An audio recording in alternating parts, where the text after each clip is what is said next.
So after this match is over, I'm just trying to catch my breath, and I'm like, wow, that was an amazing way to start things. And what does WWE, in their infinite wisdom, choose to put after this high flying potential match of the year candidate? Ryback versus Rusev. So, in terms of the story, once again, Rusev is part of the League of Nations. Ryback has nothing to do with the League of Nations or Roman Reigns and his family. I'm so glad they did not officially call the Roman Reigns stable the family. So there wasn't really much of a story here. All it was, Rusev and Lana were fawning over each other. Then Ryback comes out and makes Ziggler look like an even worse baby face because apparently Ziggler kisses and tells. And Ryback just came across like a total douche throughout most of this. So it was another crappy storyline for Rusev. Not quite as terrible as, well, not anywhere near as terrible as the Ziggler Summer Rae bullshit, but still not very good. And yet, this match was actually underrated, in my opinion. I was surprised how much I enjoyed this one, especially considering it followed up that tag team championship match. And it's not going to go down as a classic. However, it really felt like both men knew they were in trouble, that they were given the breather spot, and that the audience would probably not give a shit about their slower paced Haas match. However, they worked hard. Rusev, I like Rusev. I like his grasp on wrestling psychology. But what I liked about this match was, even though Rusev won, which I thought was smart, Ryback was made to look good. He had the cooler spots. When somebody was going to show off their strength, it would be Ryback. And there were times when, he impressed me in terms of what he could do physically. And then you had that real bad suplex bit, but other than that, I thought the match was pretty good. And, Ryback even gets on the turnbuckle quite a few times and does some high-flying stuff himself. It's reasonably well-paced, but it is definitely a big man-styled match. As such, I thought it was pretty good. So I was pleased with it, even though, I could see why a lot of people were probably bored out of their minds by this matchup. So a worthy follow-up in its own way. Just, it's a much different kind of match that's not going to impress a very difficult crowd.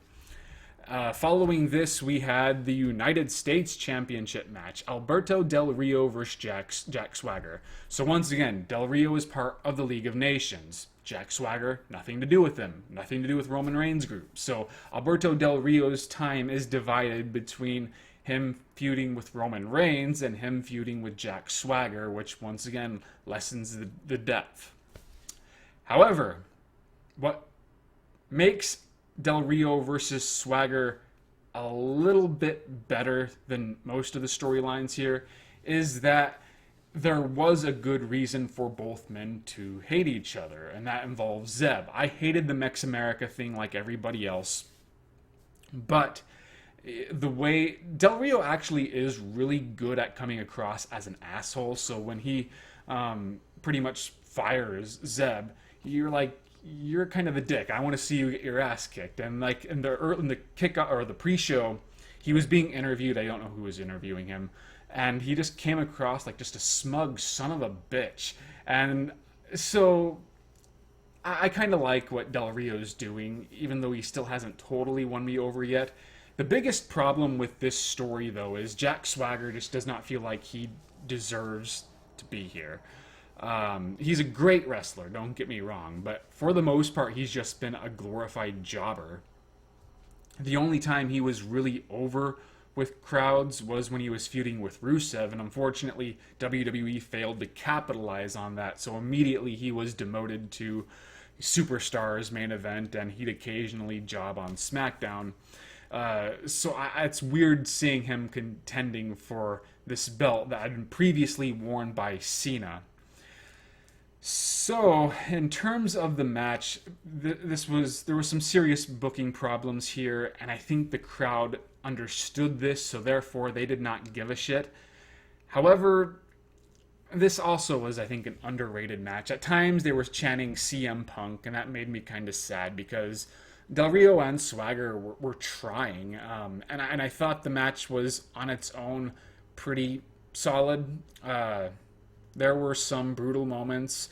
It was reasonably well paced, but at the same time, there were some problems with the psychology. At one point, Swagger has Del Rio in his ankle lock, and Del Rio can't escape it, but then Swagger gently drops it.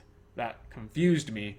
And then afterwards, despite the fact that Del Rio seemed to be in this submission hold for a long time, he totally no-sells it. He walks around normally up until, the very end when he suddenly starts limping again. And that was strange. So this wasn't a great match, but I thought it was okay. It was better than what people are giving it credit for. Okay, so I still have some more time. I have to cut off at the 15-minute point still. Stupid YouTube and their Nazi rules. Following this, we had the Wyatt family versus the ECW Originals. Now, finally, something that has nothing to do with the League of Nations or Roman Reigns' family. I could not get into the storyline. Unfortunately for me, the Wyatts are dead. The Brothers of Destruction destroyed them so badly that they no longer have any credibility for me, and it's going to be very difficult for them to make me interested in these characters once more. And the ECW Originals, well, they've been jobbers since they've all come back, so I don't really feel like anybody's truly benefiting from this. If the ECW Originals win, then that just proves that the Wyatt family were never really all that good. And if the Wyatt family wins, well, they've beaten guys who, for the most part, have not been that good. The Dudleys, they came back with a lot of momentum, but pretty much spent the next 3-4 months, God, it seemed like forever, losing to the New Day. Rhino primarily works in NXT, and he's primarily used to put the more relevant people on NXT over. Tommy Dreamer, I admittedly missed the prime of his career, but from what I understand, he was also pretty much a lifelong jobber. And since coming back, he hasn't really impressed me in the ring. He just seems too slow. I mean, no disrespect for what he has accomplished before. I have seen him in past Royal Rumbles when I binge watched all of those. And yeah, there was a time when he could move a lot faster, but he's reached that age where his style doesn't quite work for him as it used to, in my opinion. So the story meant nothing to me, and I think they kind of missed the ball in a few areas. For example, when the Dudleys brought in Tommy Dreamer, it received a nice pop because it was a surprise. I didn't see it coming, and I don't think anybody else really did either. So now we're wondering, well, who is the fourth member going to be? It's got to be somebody huge, right? And then it ends up being Rhino, which I like Rhino, don't get me wrong. He was around back when I used to watch wrestling over 10 years ago, and he still looks good, and he moves pretty well. However, because he was already under contract, that just seems kind of anticlimactic. I think Rhino should have been the third member and then made Tommy Dreamer the fourth. That would have given, I think, a better payoff, but whatever. This match sucked, but actually, take that back. Fortunately, this match sucked so badly that it ended up being kind of good. It's so bad, it's good. And boy, was this awkward to behold at times. Braun Strowman really, really screwed everything up, I swear.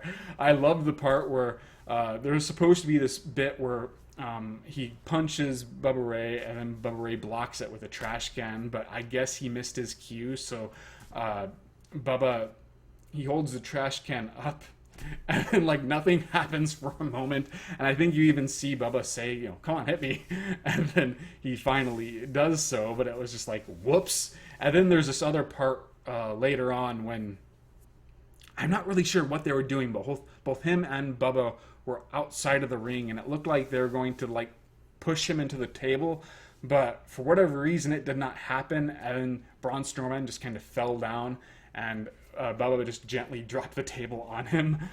I think what really happened was something was wrong with the tables because they were breaking really easily. Braun Strowman accidentally stepped through one early on, and the commentators are like quickly trying to cover this, saying, "Oh well, his foot only it went through, so that doesn't count." Really? I do remember that happening to the Big Show once, and I believe the Big Show was disqualified, or he lost because of that. So that was really odd. And then another part, I'm trying to think what exactly happened, but somebody was knocked off the turnbuckle and they hit the table, but they didn't go through it. So they just kind of bounced off the edge, and then the table just broke on its own. So this was awkward, but I was laughing my ass off seeing the clusterfuck, and just everything going wrong. So even though this was a really shitty match, I still enjoyed it, if only for the wrong reasons, but at least I am enjoying it, and that is what matters. And finally, we have the Intercontinental Championship match. Kevin Owens versus Dean Ambrose, and unfortunately it suffers from the same problems which brought down Del Rio versus Swagger and New Day versus the Usos, in that Ambrose is fighting two separate wars against enemies who have nothing to do with each other. He's taking on the New Day, but he's also taking on Kevin Owens, and because most of his time seems to be spent on helping Roman with the New Day, there is very little time to flesh out his feud with Owens, meaning that it won't be as interesting or as awesome as it should be. However, this isn't entirely WWE's fault because Kevin Owens was sick for a week, and when there's only 3 weeks to develop an entire storyline, taking a third out of that is going to cause some serious problems, which only are magnified by the fact that Ambrose also has to deal with the League of Nations. And this match I actually thought was disappointing. However, I find myself wondering if I was just being spoiled, because I consider Ambrose and Kevin Owens to be great workers, and when you have two great workers, it seems like expectations get a little high. However, this time I think it was justified because they put on a much better match, in my opinion, at Survivor Series, and that is the only compliment I shall give that Survivor Series. I mean, this was still pretty good. There was some cool spots. There was decent psychology. It was fairly fast-paced. It just, in almost every way, was a step down from their last big match. It seemed like during the previous match, there was a lot more hatred between the two parties, where they're just really trying to tear each other apart. It seemed like the spots were a little bit more memorable, and the pacing was a lot faster. So, even though this still is a pretty good match, it just did not meet my expectations, and I'm not entirely sure whether that's my problem or if it was just, they could have done better. Still, it's not a sore spot on this pay-per-view, though. So, and Ambrose finally winning some gold, even though he had the United States Championship a long time ago. It should have been a very cathartic moment, but because I was not very interested in the storyline, I didn't really feel it. And I'm worried that Kevin Owens is now going to be booked like how Ryback is being booked right now. Remember when Ryback was shown to be a dominant champion while he carried the Intercontinental Championship? And since then, he's been like losing to Kalisto and pretty much almost everybody he comes across that's, well, not Heath Slater. So I really hope this isn't the beginning of the end for Kevin Owens, who already has been on shaky ground for quite some time. And I don't know if WWE is going to fully support Ambrose. He might carry the belt for a few months and then drop it, and the same thing will happen with him. Or maybe he'll be a great champion. We'll just have to see.